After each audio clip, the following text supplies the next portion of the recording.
नमस्कार दोस्तों, स्वागत है आपको मेरे चैनल पर मार्केट की इन्फॉर्मेशन पर। और जैसे कि आपने देखा कि यहाँ पर आपको एक चीज़ दिख रही है कि फेस्टिव सीजन बढ़ाया डिमांड। जो मेरा लास्ट वीडियो था मैं उसको इसलिए बोल रहा हूँ कि भाई डिमांड जो है ना ऑटो सेक्टर में बढ़ता जा रहा है। ठीक है। और पिछले वाले वीडियो का ही मैं इसको थोड़ा सा कंप्लीट करना चाहता हूँ। ऑटो सेक्टर में बढ़ता जा रहा है और ये क्या कर रही है, सारी की सारी जो जितनी भी कार कंपनीज हैं वो ह्यूज डिस्काउंट दे रही हैं। ठीक है, ह्यूज डिस्काउंट इसलिए दे रही है क्योंकि वो चाहते हैं कि जो उनका ओल्ड सेगमेंट है ना वो बिक जाए और ख़त्म हो जाए ताकि वो ईवी पर आ सके। ठीक है, यहाँ पर मैं उस कंसेप्ट को क्लियर करना चाह रहा हूँ। ठीक है, अब यहाँ पर एक चीज़ मैं आपको दिखाना चाहता हूँ कि जो शेयर बाज़ार के लिए जो बेसिकली वो करना चाहते थे कि भाई शेयर बाज़ार तो यहाँ था, यहाँ से यहाँ गिरा और यहाँ से यहाँ चढ़ के यहाँ आ गया और फिर यहाँ पर भी आ गया। तो मतलब उसने इस पॉइंट को क्लियर कर लिया, अब तो वो यहाँ चल रहा है। मैं तो आपसे सिंपल बात पूछना चाहता हूँ, जो लोग अभी भी स्टिल चाह रहे हैं या सोच रहे हैं कि करेक्शन होगा, करेक्शन होगा, करेक्शन होगा और शेयर मार्केट एकदम से गिर जाएगा, तो ऐसा कुछ भी नहीं होने वाला। मुझे बताओ कि ये जो गैप था ये क्यों आया था? भाई कोरोना की वजह से आया था। उसको वैक्सीन ने फिल कर दिया या फिल कर देगी ऑलमोस्ट, क्योंकि वैक्सीन ऑलमोस्ट अपने वर्ड्स पर है और आपको मिल ही जाएगी। ठीक है, उसके बाद ये वाली जो रैली है इससे क्या हुआ है, इससे एक तो न्यू डीमेट अकाउंट खुले हैं। Suppose 35 lakh new demat account खुले हैं एंड एफ ने जमकर पैसा लगाया, जो कि यहाँ पर मैं आपको न्यूज़ दिखाना चाहता हूँ। भारतीय शेयर बाजार में दिसंबर में अब तक 33,000 करोड़ रुपए आ चुका है। ठीक है, अब उन्होंने किस किस सेक्टर में पैसा इन्वेस्टमेंट किया है ये भी आप देख ले। देखिए फाइनेंशियल, इसलिए आपको वो जो फाइनेंशियल है जैसे आईआईएफएल है या हाउसिंग फाइनेंस है या जो भी है उसके अंदर आपको थोड़ा उछाल देखने को मिला है। बैंक्स के अंदर आपको उछाल देखने को मिला है। ठीक है, अन्य फाइनेंशियल सर्विस हो गई, कैपिटल गुड्स हो गए और कंज्यूमर ड्यूरेबिलिटी हो गई। ठीक है, तो मैं आपको यही बताना चाहता हूँ कि हर मंथ में एफआईआई से पैसा आता जा रहा है और पैसा हमारे यहाँ पर इन्वेस्टमेंट होता जा रहा है। ठीक है, अब बात आ रही है कमाई की उम्मीदों में खतरा, नए निवेशक फिर जोखिम वाले शेयरों में जमकर दाव जुटाने में लगे हुए हैं। तो ये जो शेयर है ना ये बेसिकली इनके लिए आया है जिनका फ्यूचर है, जो केवल फ्यूचर की न्यूज़ पर निर्भर चल रहे हैं ना, जैसे Jet Airways, Reliance Home Finance. एक और कमेंट था R Com and R Power, वो का उस उन सब चीज़ों का भी यही है कि ये उम्मीदों पे चल रहे हैं कि जियो बेसिकली रिलायंस इंफ्रास्ट्रक्चर को टेक ओवर करेगा। रिलायंस कैपिटल एंड वक्रांगी, तो रिलायंस कैपिटल की 4 सब्सिडरी हैं, उनको टेक ओवर किया जा रहा है या उनके लिए बिड लगाई जा रही है। इसलिए ये क्या, ये फ्यूचर न्यूज़ पर ये बेसिकली जो शेयर्स हैं ये ऊपर चढ़ते जा रहे हैं। उसके अंदर से वक्रांगी भी एक शेयर है जो पहले बहुत अच्छा शेयर था, लेकिन अब वो गिरने के बाद वापस बायबैक या बाउंस बैक हो रहा है। और जेट एयरवेज भी ऑलरेडी किसी ने खरीद दिया है। ठीक है, 2 लोगों ने खरीदा है मिलकर और जून या जुलाई के अंदर 2021 में ये ऑपरेट करना स्टार्ट कर देंगे। चलिए अब चलते हैं बैंक्स की तरफ में। बैंक्स के लिए काफ़ी आया था कि जैसे पीएनबी हो गया, जेएनके हो गया, ओबीसी हो गया। तो अभी क्या हो रहा है, अभी गवर्नमेंट की बैंक के अंदर में पैसा वापस आता जा रहा है। क्यों?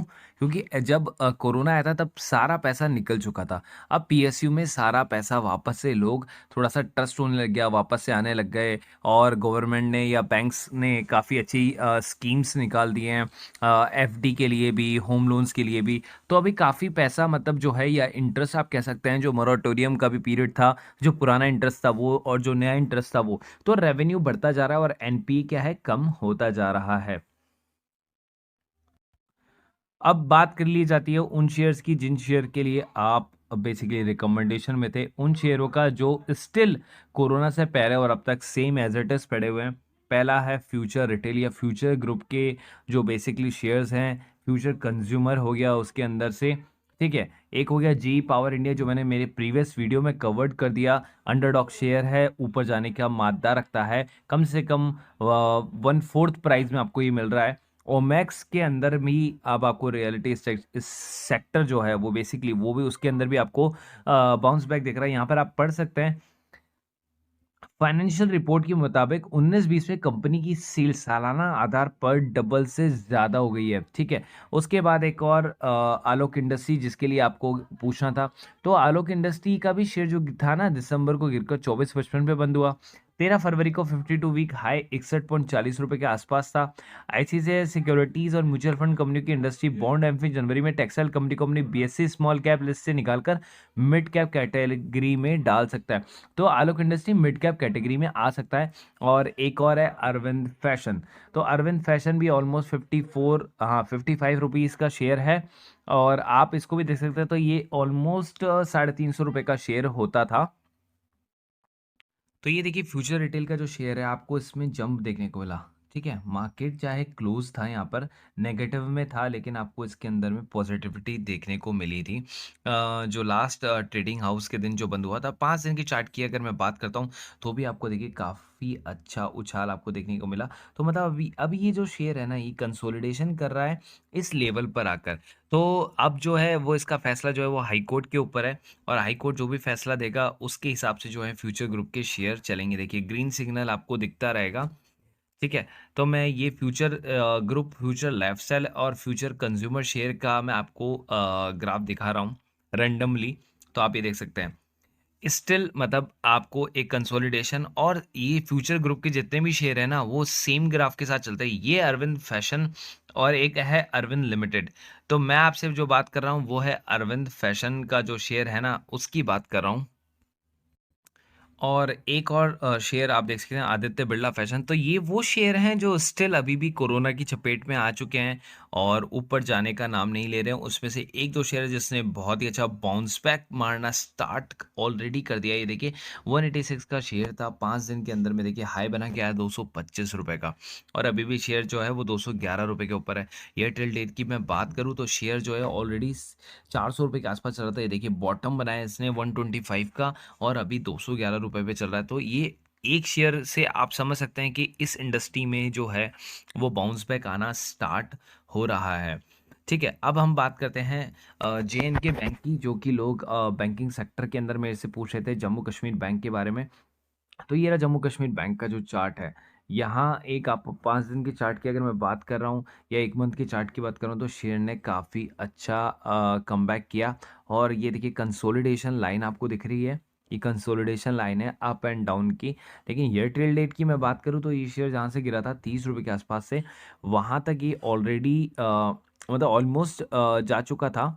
ये देखिए यहाँ पर 25 रुपये के आसपास, तो अभी 24 रुपये के आसपास चल रहा है। तो आपको इसके अंदर में है ना थोड़ा बहुत तेज़ी देखने को मिल सकता है। टिल 30 का जो ये वाला जो लेवल है ना, हो सकता है ये इसको टच कर देगा।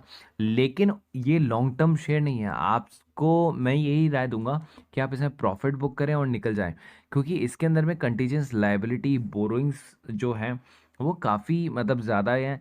आईडीएफसी बैंक की मैं बात करूंगा तो आईडीएफसी फर्स्ट बैंक का भी अगर मैं चार्ट देखता हूँ एयरटेल डेट का, तो आप देख सकते हैं ये शेयर था 45 रुपये के आसपास। उसके बाद बॉटम बनाए इसने 19 रुपये के आसपास, और अभी ये शेयर है वो 38 रुपये के आसपास चल रहा है। तो ऑलमोस्ट ये वहाँ तक मेकअप कर चुका है। तो वो आईडीएफसी बैंक ने इस क्वार्टर के अंदर में काफ़ी अच्छा धमाल मचाया था, काफ़ी अच्छा अर्निंग किया था, नेट प्रॉफिट क्वार्टर पॉजिटिव रहा था। तो आईडीएफसी बैंक को भी मैं यही कहूँगा कि आईडीएफसी बैंकिंग को जेएनके बैंक से थोड़ा बेटर है, लेकिन आईडीएफसी बैंक को भी आप लॉन्ग टर्म के लिए आप यूज़ ना करें। हालांकि है तो छोटा ही बैंक। ठीक है, छोटे बैंकों का क्या होता है कि वो मर्ज हो जाते हैं। अब इस बैंक का जो प्राइस है उसके हिसाब से जो इसका बेसिकली जो मार्केट कैप है वो बहुत ही बड़ा है। 40 रुपये का जो शेयर है, लेकिन आपको कोई इसके अंदर में मैं बोल रहा हूँ 6 महीने के अंदर में कुछ नहीं था, इसमें कुछ भी नहीं था। आप ये देख सकते हैं बॉटम बनाया 29 रुपये का, और कंसोलिडेशन के अंदर में यहाँ पर भी वही प्राइस आ गया था। ठीक है, कब अक्टूबर या नवंबर के शुरू के अंदर में, फिर उसके बाद ये बाउंस बैक मारना थोड़ा सा स्टार्ट किया है, क्योंकि गवर्नमेंट के जो पीएसयू बैंक्स होते हैं ना, वो क्या होता है कि बजट जब आता है ना, फैब के अंदर में शायद बजट आएगा, एंड देन उसके बाद से ही इनके अंदर 2 महीने की आपको ग्रोथ देखने को आपको मिल सकता है। तो मैं आपको कहूँगा कि आप ओनली गवर्नमेंट सेक्टर के 2 महीने के लिए आप जो हैं वो आप शेयर बाइंग कर सकते हैं। यहाँ पर मैं आपको दिखाना चाह रहा था, देखिए जे एन के बैंक ये रहा, एंड जे एन के बैंक ने इस प्रॉफिट किया था इस क्वार्टर के अंदर में। लेकिन नेट प्रॉफिट के अंदर में आप ये भी देख सकते हैं, देखिए यहाँ 215 रुपये का प्रॉफिट, 917 करोड़ का लॉस, फिर प्रॉफिट, फिर लॉस, फिर प्रॉफिट, तो वापस से भी लॉस हो सकता है। तो ईपीएस जो है ना वो इतना खासा नहीं है। मैं आपको बोलूँगा कि शेयर जो है वो कभी भी आपको लॉस में भी लेके जा सकता है। तो मैं आपको ये कहूँगा कि आप थोड़ा सा सतर्क रहें। ठीक है, मैं ये नहीं कह रहा हूँ कि आपको आप सारा पैसा निकाल लें, लेकिन आप सतर्क रहें, अलर्ट रहें, जब भी आपको लगे कि शेयर में काफ़ी भारी गिरावट होना स्टार्ट हो चुकी है, तो आप वहाँ से एग्ज़िट कर लें। गुड पॉइंट ये है कि बस प्रोमोटर्स ने जो है वो इसमें इंक्रीज़ कर लिया है अपना स्टेक जो होता है वो इंक्रीज़ कर लिया है। लेकिन मैं इस चीज़ की बात कर रहा था, जो बोरोइंग पावर है वो ज़्यादा हो चुकी है इस कंपनी के अंदर में। और जो सबसे फ़ेवरेट मैं ये कहना चाहूँगा येस बैंक है।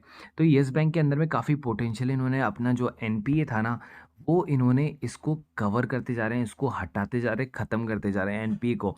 और जितनी रिकवरी है ना, उसको इन्होंने स्टार्ट कर दिया। इन्होंने अपना पूरा मॉड्यूल बदल दिया है और उस मॉड्यूल के चलते मैं आपको कहना चाहता हूँ कि ये जो अपना मैक्सिमम चार्ट था ना यहाँ ₹400 के आसपास का, ये उसको कवर करने की पूरी कोशिश करेगा। देखिए बीच में एक ₹60 का हाई बना के आया था, यहाँ एक बॉटम मारा था जब इसका एफपीओ आया था और उसके बाद के अंदर में अगर आप देखें तो काफ़ी अच्छा ग्राफ आपको देखने को मिलेगा, एक अप ट्रेंड ग्राफ आपको देखने को मिलेगा। तो मैं कहूँगा येस बैंक के अंदर आप जा सकते हैं, क्योंकि येस बैंक के अंदर में जो ओल्ड वाले जो लोग हैं, उनके share already 3 ear lock in period में है, तो येस बैंक के अंदर से नहीं निकल सकते। और डीआईएस का काफ़ी बड़ा पैसा लगा हुआ है, एसबीआई का काफ़ी बड़ा पैसा लगा हुआ है, आईसीआईसीआई बैंक का भी पैसा लगा हुआ है। तो मैं आपको ये कहूँगा ये बैंक्स कहीं नहीं जाएगा। हालाँकि जेएनके, पीएनबी वगैरह बैंक, पीएनबी भी एक बहुत बड़ा बैंक है, पीएसयू का सेकंड नंबर का मार्केट कैप का बैंक है आफ्टर एसबीआई। तो वो भी एक बहुत बड़ा बैंक है, तो वो भी कहीं नहीं जाएगा। इसलिए मैं आपको कह रहा हूँ तो जो JNK bank, south bank, Karur Vysya bank, जो छोटे-छोटे बैंक हैं, बैंक ऑफ महाराष्ट्र, आईओबी, तो आप उनसे थोड़ा-सा एक बार सतर्क रहें। मैं ये नहीं कहूँगा कि आपको वो लॉस देंगे, वो आपको प्रॉफ़िट देंगे। छोटे शेयर हैं लेकिन प्रॉफ़िट देंगे, लेकिन आपको उनको अलर्ट रहना पड़ेगा और हमेशा आपको अपनी वॉच लिस्ट में उनको देखते रहना पड़ेगा। करते हैं मुद्दे की बात पर। ये अपना व्हाट्सएप ग्रुप है, ठीक है, ये मेरा व्हाट्सएप नंबर है। आप यहाँ जाकर आप मेरे को डायरेक्ट डीएम कर सकते हैं। टेलीग्राम भी इसी नंबर पर है, तो मैंने नीचे डिस्क्रिप्शन बॉक्स में टेलीग्राम और व्हाट्सएप को दोनों का लिंक दिया हुआ है। आप वहाँ जाके दोनों ग्रुप को ज्वाइन कर सकते हैं ईजी तरीके से। प्रायोरिटी टेलीग्राम को आप ज्वाइन करें, क्योंकि आफ्टर ऑल सब कुछ टेलीग्राम पर ही शिफ्ट होने वाला है। एंड नीचे आप स्टॉक का भी लिंक दिया हुआ है मैंने। भैया जिनके पास demat and trading account still है, वो भी इसके अंदर डीमैट एंड ट्रेडिंग अकाउंट खोल सकते हैं, क्योंकि क्या है, फ्री ऑफ कॉस्ट मिल रहा है। आप देखिए फ्री ऑफ कॉस्ट मिल रहा है, लेकिन उसके अंदर आपको क्या 5,000 रुपये तक का बेनिफिट भी तो मिल रहा है। वो कैसे है कि भाई मनी कंट्रोल प्रो जो आपको खरीदना पड़ेगा 2,000 रुपये का, वो फ्री दे रहे हैं। तो आपका फ्री अकाउंट के अंदर मनी कंट्रोल प्रो का सब्सक्रिप्शन मिल गया, जिसके अंदर एनालिसिस अच्छा हो सकता है। स्टॉक एज प्रीमियम का भी आपको सब्सक्रिप्शन मिल रहा है, ₹1,000 का, वो भी आपको फ्री हो गया। और एक बिगनर कोर्स मिलता है जिसके अंदर आप सीख सकते हो, मतलब वीकेंड के ऊपर भी, कि आपको क्या शेयर बाय करना चाहिए, क्या नहीं बाय करना चाहिए, क्या चार्ट एनालिसिस होना चाहिए। तो मैं तो ये बोलूँगा कि जब फ्री ऑफ कॉस्ट कोई चीज़ मिल रही है आपको, जो आपके स्टॉक बाइंग और सेलिंग के अंदर आपको हेल्प करेगा, तो आप वो ले लेना। एटलीस्ट आप खुद की नॉलेज भी आपको बढ़ेगी। तो guys, thank you so much and see you soon.